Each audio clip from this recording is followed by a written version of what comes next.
Round of applause. We're going to get right into the most bizarre play in playoff history. Yeah. The Dodgers win a close one in Milwaukee. Dylan and I watched this one together.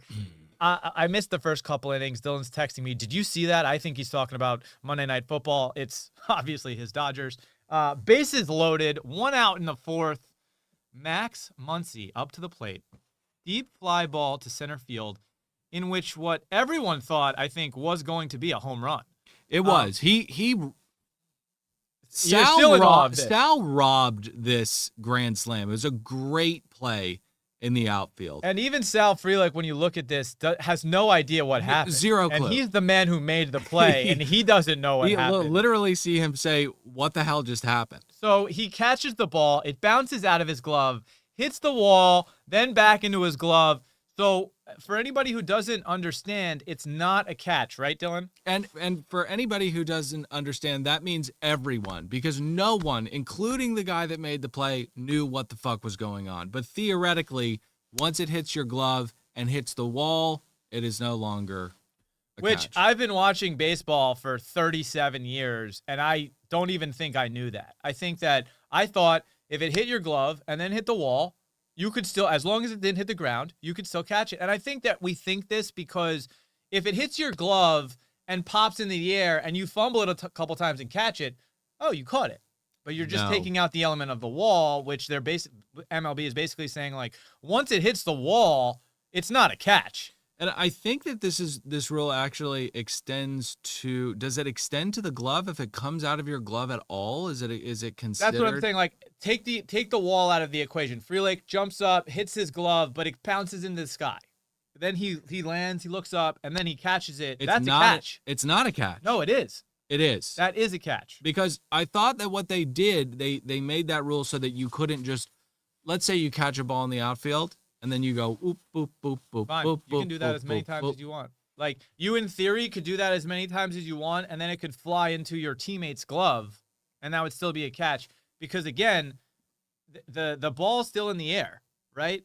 Off the bat. The problem is, as soon as it hit the wall, that's where it was an issue. Wow. Not a catch. And then what's even crazier is that the base runners don't know what to do. Right. Right? So, really, he could have just ran home, and he would have been fine. Right? So the guy on third, I think it was Tesco. Yeah. He could have just ran. He could have walked. He could have literally walked from third base to home plate, stepped on the bag, done. Extremely confusing because if it was a catch, he would have had to run back to third base. So it was a forced play at every single base. I don't know if we've ever seen this, a forced play at home plate from the outfield, Dylan. Yeah. You recall a play ever that ever happening? No, not really. Just a bizarre sequence of events, but this leads us to the first 8-6-2 play in postseason history. And the also the odd part is that if he caught it, the Dodgers just score a run. Right. Which is odd that we have another out and the bases are still loaded. So it's not a catch. Force play at every single base. Throw home. Catcher runs to third. Like Dill said, first 8-6-2 play in postseason history. Dodgers leave 3 stranded and the game stays scoreless. But luckily, the Dodgers signed Blake Snell in the offseason, who throws 103 pitches, goes 8 innings, 1 hit, 10 strikeouts, gets yanked. We question if that was the right decision or not. He had a 61% whiff rate on his changeup. Sasaki comes in, almost blows the entire game, lets up a run, loads the bases. I thought he was going to blow it. Then they bring in Blake Trinan, who I don't think you were excited to see, Dylan. Nobody was excited. No Dodger fan was excited to see Blake Trinan. But before we get to this at-bat with Terang, Blake Snell, the Milwaukee manager, said that he's never seen anything like what he witnessed last night with Blake Snell in his pitching selection. He just didn't change pitches. He was just like, I'm going to throw 6 changeups in your face. And you can't hit me. And you can't hit me. Yeah.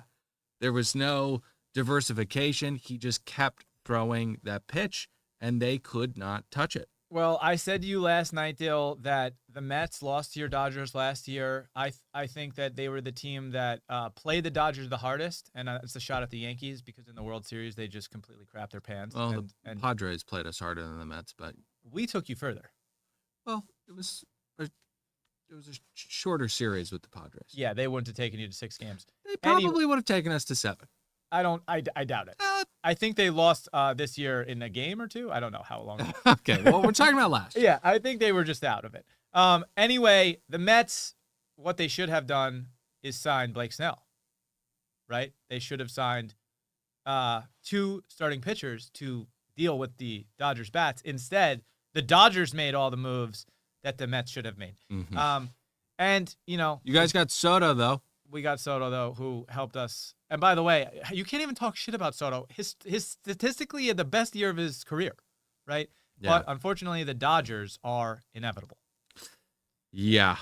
Really quickly, back to this Blake Trinan at bat. We got to talk about him not wearing this pitch. Oh my God! I can't believe we almost skipped over that. Terang watching this, and I think it's just kind of muscle memory, but if this guy just gets hit by this pitch, the game's tied.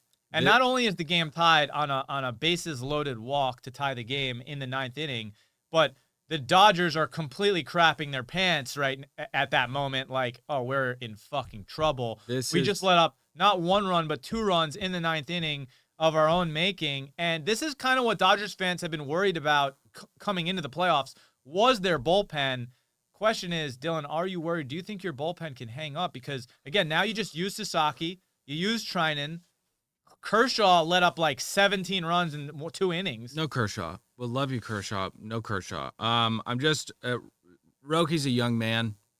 I hope that this 2 to 3 batter stretch did not leave that big of an imprint because he's been incredible. Blake Trinan, we should have been worried about because that pitch was a game loser. That slider that almost hit him. It was a 1-2 pitch.